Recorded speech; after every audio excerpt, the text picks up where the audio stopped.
with the talented and beautiful Cherene Snow, a good friend of mine, and I just want to say thank you for joining us and doing part two. Absolutely. Now, for people who want to know what uncensored is, uncensored's my way of showing people that even with a learning disability, I can still overcome controversy and reach my goals in life. Mm-hmm. At the same time, I'm able to turn myself into a perfect example for people out there dealing with any types of disabilities or disabilities that, let me rephrase that. You would think after the 200 I'll probably get it right, right? Basically, the whole point of my talk show is to show people with a learning disability I can still amount to something. Mm-hmm. And at the same time, I'm able to turn myself into a perfect example for anyone dealing with any types of learning disabilities and disabilities that you should never give up and you should prove people wrong. PPW, prove people wrong. Mm-hmm. As I said, half hour, 45 minutes every time. Say anything you want, curse if you want to.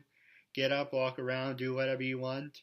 And with that being said, what can you tell us about yourself? I'm an actor, singer, songwriter. I recently moved here to New Orleans last year in July. I absolutely love it. I'm from Chicago, and I've been acting since I was 13. I started singing professionally. This is 2016, about 9 years ago. And I started writing my own music around that time. And I've done film, television, voiceover, commercials, theater. I have an extensive background in theater, but I love all the mediums. And I'm just, I'm getting into the swing of New Orleans life. We're in full swing of Mardi Gras. So there was a parade just down the street and around the corner. And I got some beads. I got there at the end of the parade, but I still got, beads and everything. So that was pretty awesome. And I'm just doing my thing. I had an audition today. I have another one on Monday. So I'm just getting into, living in New Orleans and having my career here in New Orleans. No, that sounds awesome. Yeah. Yeah, so that's what I'm doing right now.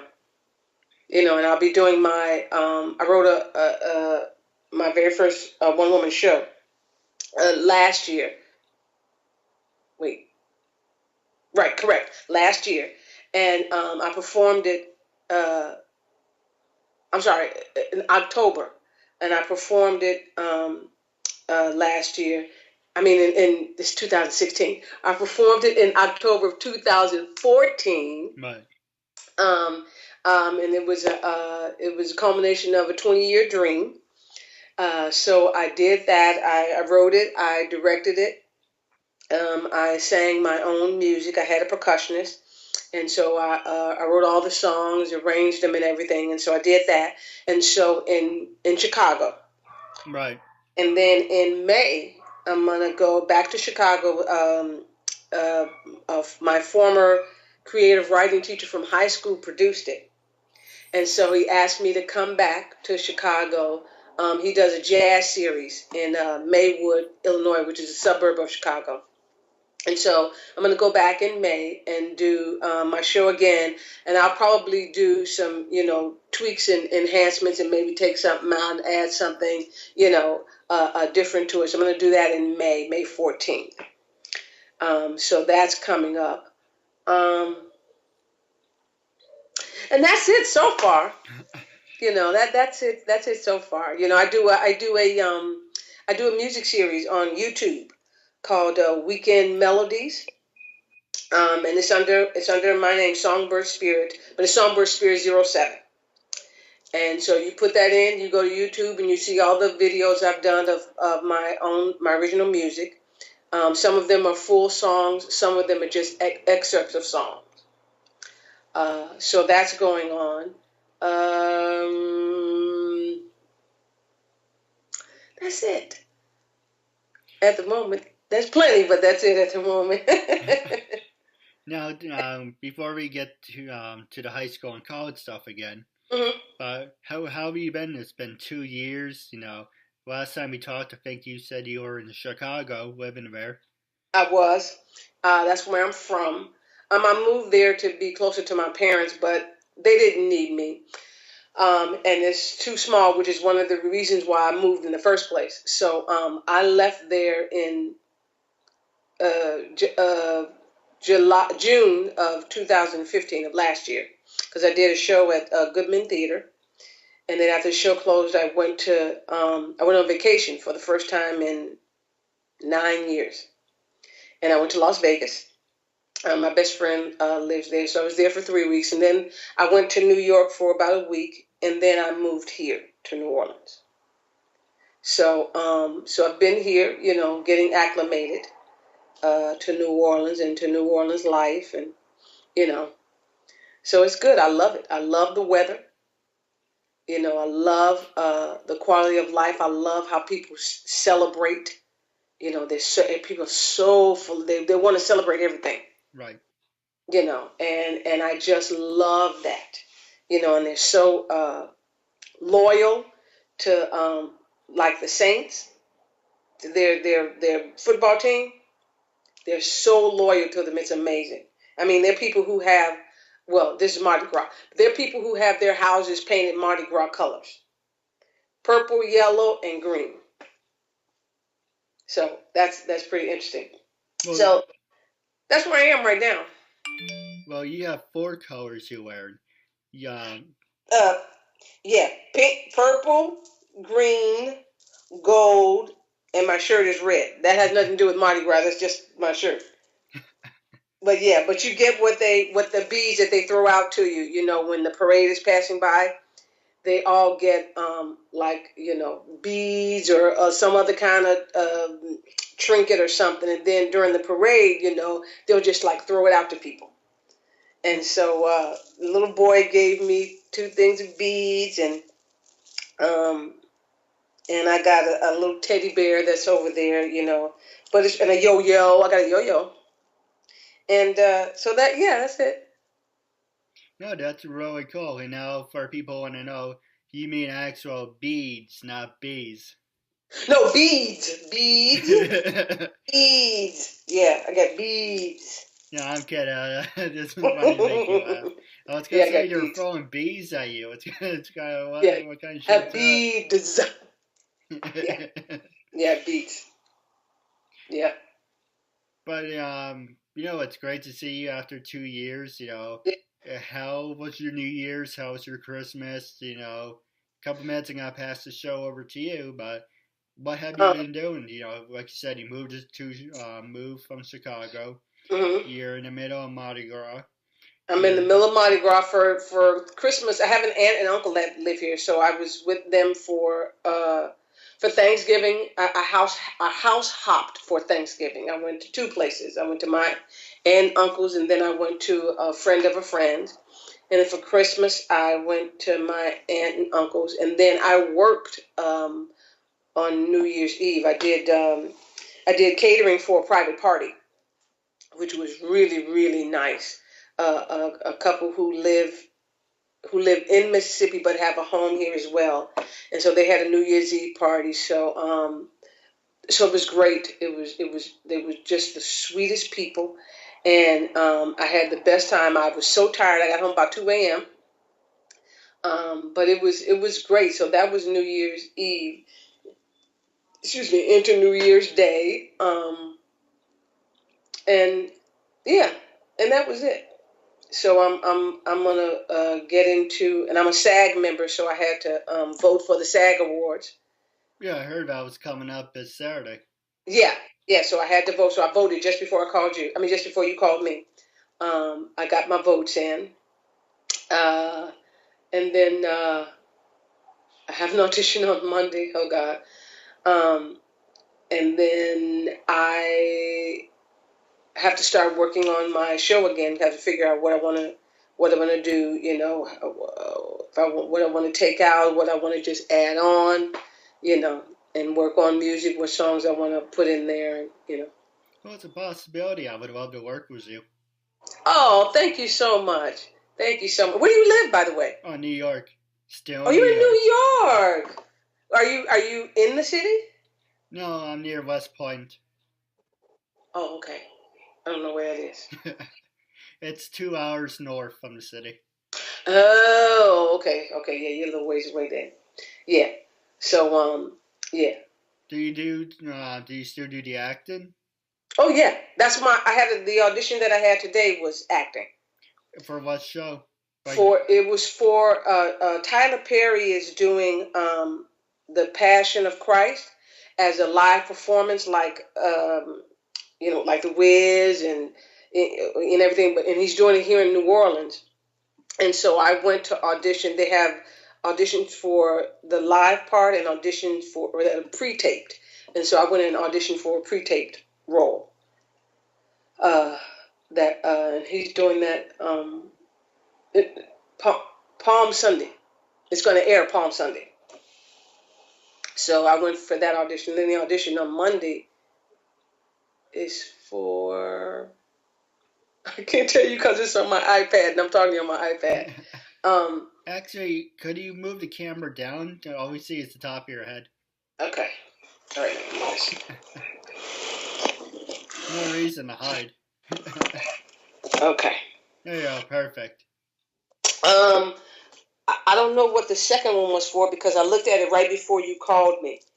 So I have to go back and figure out what that is. But it's an episode of a show.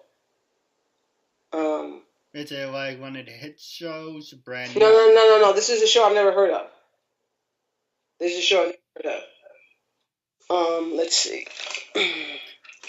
That's not a big deal. What about we're going back to the first time we talked? What shows to refresh your fans' memories if they want to go see episode 1? It will be in the description. But what shows have you been in? I did. Oh my God. I did the first season of Chappelle's Show. So if you have, Chappelle's Show is not on anymore, but if you have the DVD, I'm in the first season. Tyrone's crack intervention is what it was. Tyrone's crack intervention. Law and Order SVU. Sugar is the name of the episode. And then I've been doing a lot of theater. Oh, I did a web series called Everything's Coming Up Roses. So you can find that on YouTube. If you just go to YouTube and look up Everything's Coming Up Roses, you'll be able to find it.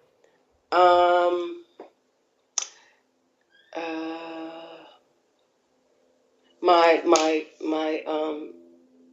video, my music series is on there on YouTube.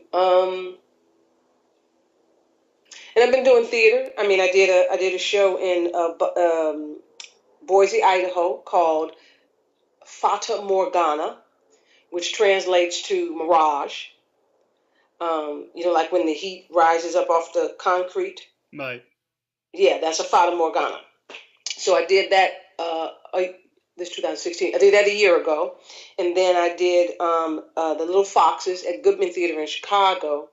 I started rehearsals in March, so I did that. So that's I think you're up to date with what I've done. I did a movie a while ago, City of Angels, with Nicolas Cage and Meg Ryan. Out of Darkness with Whoopi Goldberg and Sissy Spacek.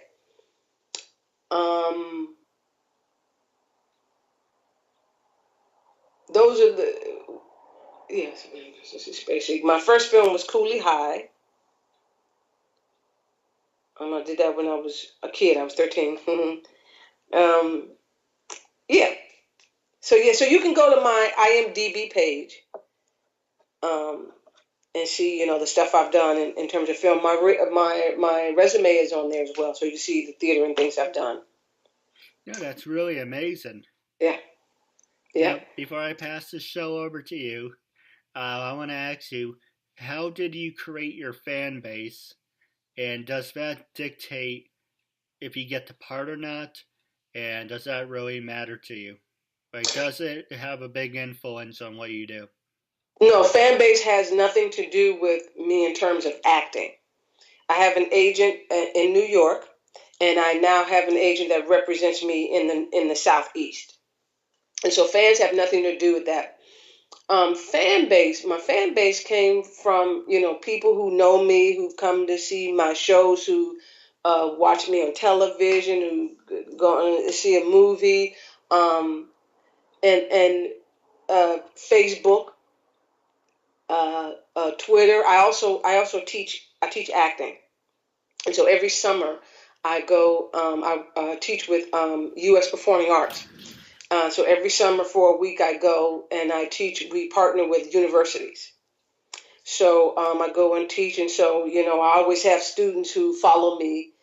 After that, so I have that, and then anybody that I've met along the way, that becomes a friend on Facebook, or that I've done a show with, I've kept in contact with, they become part of the fan base. So that's usually where they come for. If someone, and I do on my Facebook page, I do every morning. I do a spiritual quote. I usually accompany with a picture. I'm very visual, so I accompany with pictures. So I put that out to the public, not just my friends. I put it out to the public, and then people see it. Someone may friend me after they've seen it. So so my fan base comes from a various of ways, but they don't have anything to do with my getting a job, whether it's an acting job or singing job. Right. People ask me, well, I'm going to ask you this one. This one I get a lot. What is your demographic? And I don't mean catering to the whites or the blacks. No. Yeah.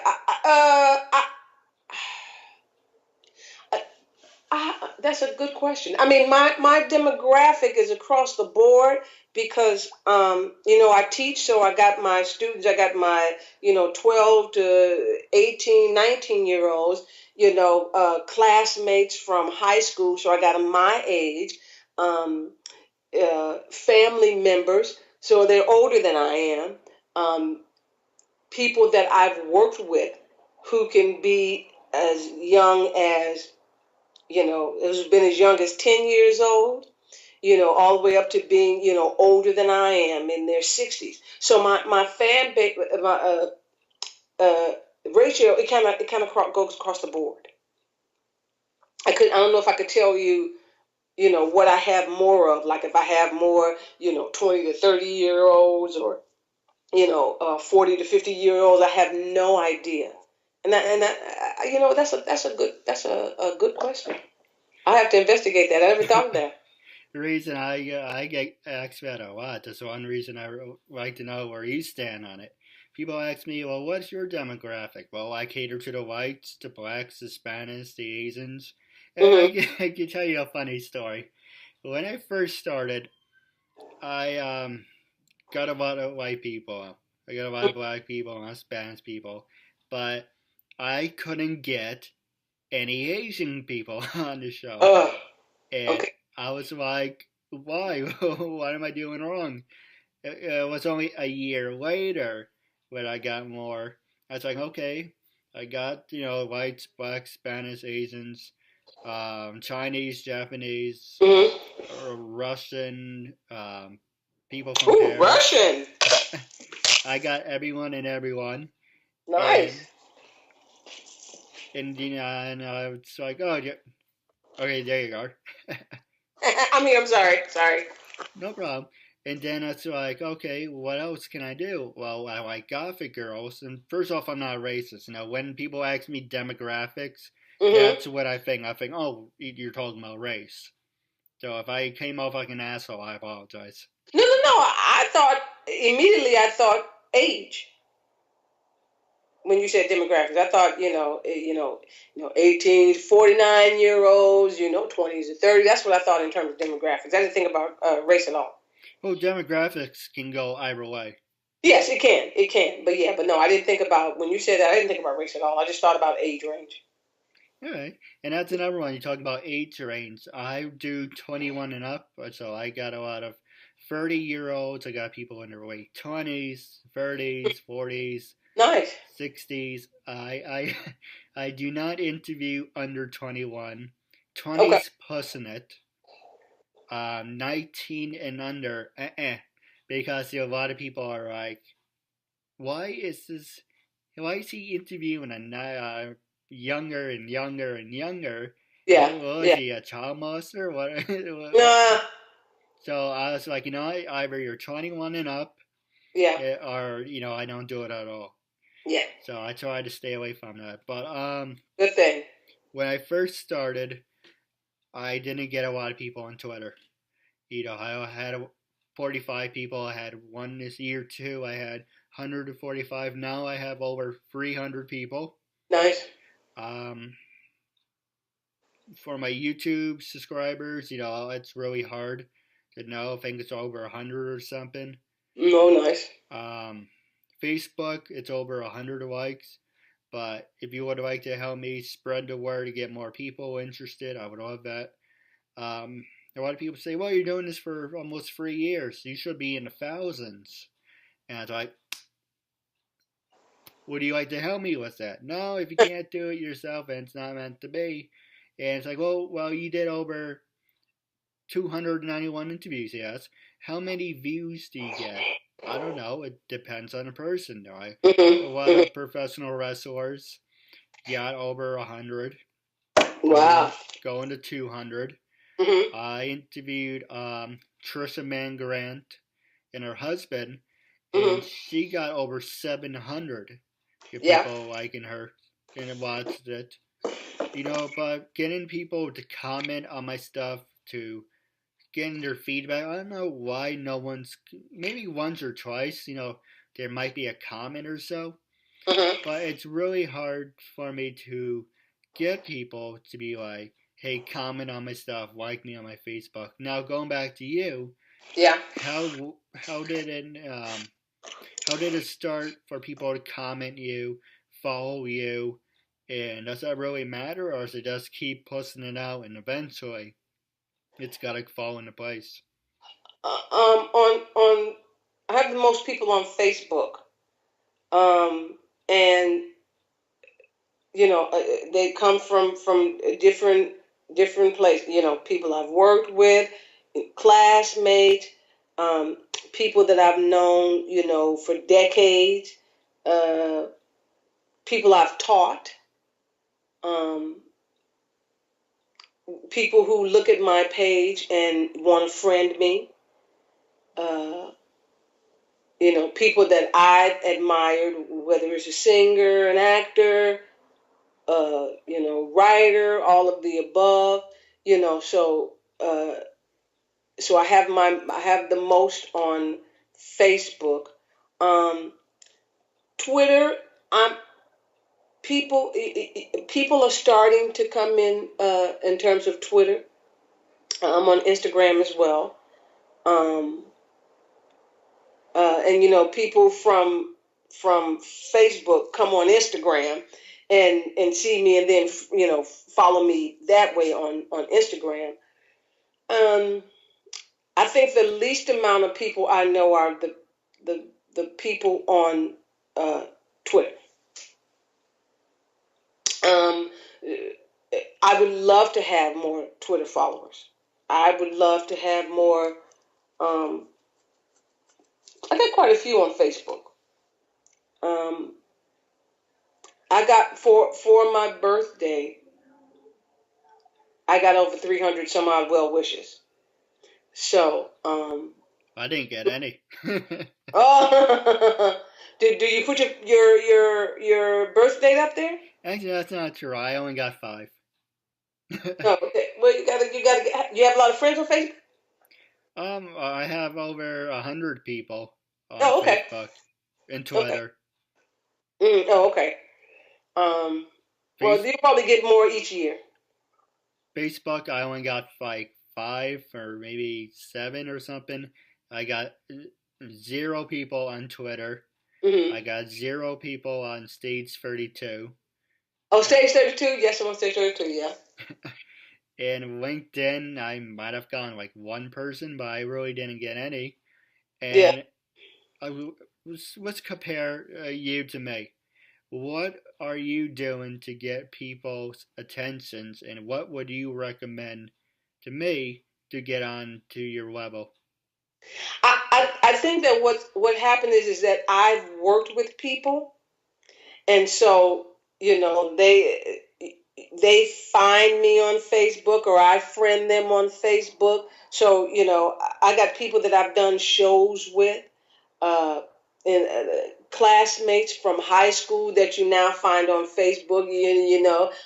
That's a big thing. So all those people, and then if it's people that I admire or that I want to friend, and then they friend me back. So it keeps adding up. Right. So if it's someone that you meet, so say you meet someone, friend them on Facebook. Then you got another person. Then you meet somebody else, friend them on Facebook. You got another person. And then if they go to Twitter, they're probably going to find you at some point. Instagram, they'll find you at some point. LinkedIn, they'll find you. So you're talking over 30, although Facebook hasn't been around this long, you're talking about at least 30 years of relationships at some point or another. Whether it was a long relationship, just 2 months because we worked together, and so I've been in contact with those people on Facebook. And so that's how I get all the people that I get. So if you've done 200 and some odd shows, are you friends with all the people that you've interviewed? Try to be. On Facebook? 50-50. 50-50? Okay. So if there's a reason why it's only 50-50, okay. If uh, if there's no particular reason why, friend them. So then you have more friends because they have friends. Right. And then they'll see what's going on, and I make posts every day. I post on Facebook every single day. I post my spiritual readings on Facebook every single day.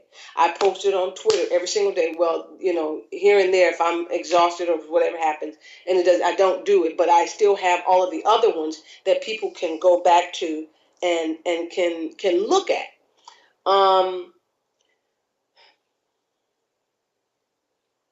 Yeah, It just takes time, right? it does. It does take time. It does take time. Yeah, I mean, I have people who on Facebook who read my posts religiously, and they comment. My sister's one of them. My sister's one of them. Classmate from high school is another one. They read them. They share them on their page. They comment. So I have that, and there are people, they look for them, and so I do my best to post them religiously. No pun intended. uh, for them to see it. So I have that, um, and they'll come. If you wait, they will come, right? If you keep posting, they will come. Yes, they will come. Now, Yeah. was the last 5 minutes? I didn't mean to interrupt. I apologize. No, not at all. What's the 5 minutes left that we have? I'm gonna pass the show over to you, and you can ask me anything you want, say anything you want. This is your time, after all. Ask you anything I want. Is this a full-time job for you? I would like it to be, but Okay. I work in retail and in my spare time. Oh, okay. Awesome. What do you do? I won't mention the store, but I'm a cashier. Oh, nice. Oh, what store? I can Well, tell. you tell me I can ask you anything. Well, I tell you off the air where I work. Okay, all right. You want anybody to stalk you? Awesome, good, good, good. Um, uh, and so, what prompted you to do this show? Well, like I said the first time when we did the interview, I just got tired of using my learning disability as a crutch. Mm-hmm. Everyone in my family had a disability at one time or another. Oh wow. But I'm the youngest out of four brothers and one sister. Mm-hmm. My sister's a poetry writer. One of my brothers goes on tour, doing whatever. One's a school teacher, and the other two are doing their own things. And I'm like, if they can do and enjoy their lives, then Mm-hmm. I should do it too. Because all my life's like, oh, go talk to your brother. He has connections. Okay, what about me? You're gonna end up in a group home. You're gonna be a burden for someone. Or Oh my God, that's awful. you're doing this. You're doing that. We don't know what to do with someone like you. So I was like, and it's uncensored. I was like, fuck it. I'm gonna show people that even if we're in a disability, I can still amount to something. Mm-hmm. And instead of using my disability as a crutch, Mm-hmm. I'm gonna use it as a weapon. That I'm gonna use it to my advantage instead of having it hurt me like I was doing all my years. Can't do this, I can't do that. So it's Mm-hmm. like, okay, I'm not gonna use it as a crutch. I'm gonna use it as a weapon. Saying, okay, I now have ammunition. Saying, I have motivation to Mm-hmm. say I have a disability. But look, like Muhammad Ali said, I'm gonna show you how great I can be. Yeah. And our Professor Salone says, it's not about how hard a life hits you, it's about how hard you can get hit and keep moving forward. Mm-hmm. That's Mm-hmm. what winners do. Mm-hmm. So I'm like, hey, you're going to accept me for who I am. I'm handicapped. I have a learning disability. Yes, I'm retarded. But look at what I can accomplish. Thanks to you, we're up to 291 interviews. Mm-hmm. And I'm promoting myself. I'm walking up to people and introducing myself to them, and I'm doing the best I can. And I have a learning disability. People say I am retarded, but it's kind of like whatever labels people throw at you, Yeah. you should throw it back at them and say, look at what I can accomplish, or look at what I had to overcome to get to this point. See, but that's awesome, And so people are going. I mean, people do now, but more and more people are going to see what you do, and you're going to have more and more followers. I mean, who knows where you're going to be, a month from now, 6 months from now, in terms of your show and in terms of your fans and who follow you. So you're with the mindset that you have and what you've already accomplished. Sky's the limit. No, absolutely. I'll give you a perfect example. When we did our interview, I was going to the hundreds, and I said, wouldn't it be funny if when I first started, wouldn't it be funny back in 2013 if I reached 100? Oh, you don't get ahead of yourself. Not gonna happen. You're manipulating people. You're conning people. My brother's an asshole. It's all I heard from him was you're manipulating people. You're conning people. Is he jealous of you? I use him for my inspiration because he does all these things. He was on TV. He's doing this, So I use him for an inspiration. He thinks I'm an ass kisser, and maybe I am, but I Why try. does he think that? I don't know. He has a chip on his shoulder. Mm. He thinks he's all that. So Oh. I try to copy what he does. I do look up to him, and I just do the best I can, and a year later I got to 200, then 300, and it's kind of like, and it came to recently. He went for a meeting, Mm-hmm. and it came across a professional scientist and doctor, and they Mm-hmm. said, "Have you ever heard of anything called the KeithAndrewNetWork?" And he said, "Yes. What about it?" Oh no, no. I think he's doing a good thing with his disability. He has a good message, but the only criticisms we have for him is why is he not being shown, and why is he recording it from the phone? Because season one, I was recording it from my phone. What the Oh, camera okay. saw was coming from the phone. Season Mm-hmm. two, whatever you see on the screen, my Yeah. camera would record. That Right. was season two. Now season three, it's in HD, so I'm using the Skype recorder. So it's Mm-hmm. gotta be cut in half. You gotta be on the right. I'm gonna be on the left, Right. like Fox News, CNN. And I didn't want to do this right off the bat. Mm-hmm. Maybe it would have been. I would have pleased a lot of people 3 years ago, Mm-hmm.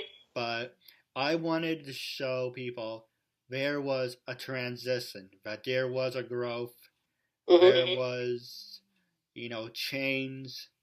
There was change, but saying, okay, look at the video quality from 2003, 2003, 2013 to Mm-hmm. 14. Okay, it looked similar, but it was getting better. And now look at from 14 to now, but it's different. It's Yeah. getting better. I'm like an Apple computer. I'm maybe slow, but I'm more of a Mac person.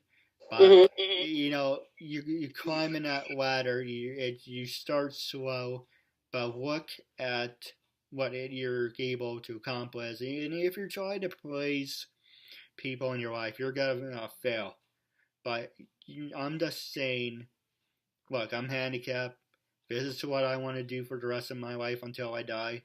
Either you're gonna support it, or I'm gonna write you off and Mm-hmm. never get to see you again. And it's kind of like if you try to praise someone, you're gonna fail. So I'm not trying to praise anyone, but I was trying to in the beginning. Now I'm like, you're either going to set me for who I am or you're not. Yeah. But I'm doing the best I can, and going on the record, wrapping up two questions for you. Mm-hmm. But I took this one from the factor. Going on the record, going back to the very first time we talked 2 years ago, what Mm-hmm. was your first impression of me?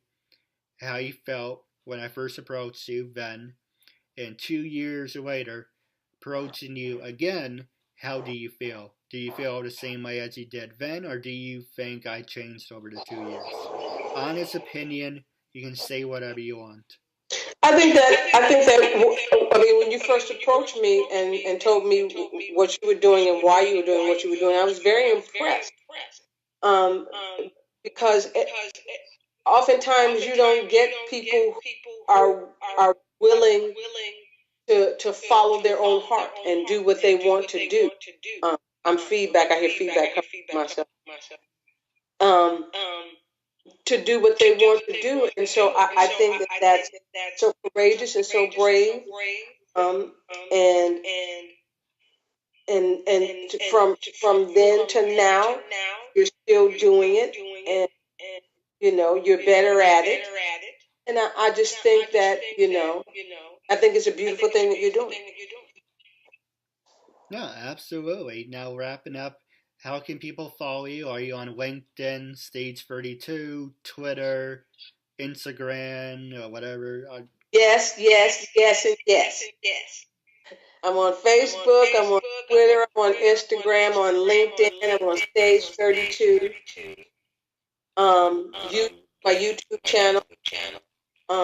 Songbird Spirit 07 is YouTube. Okay, now it sounds distorted. No, I hear you perfectly. Hear you? Oh, okay. So Songbird Spirit 07, all one word, is my YouTube channel.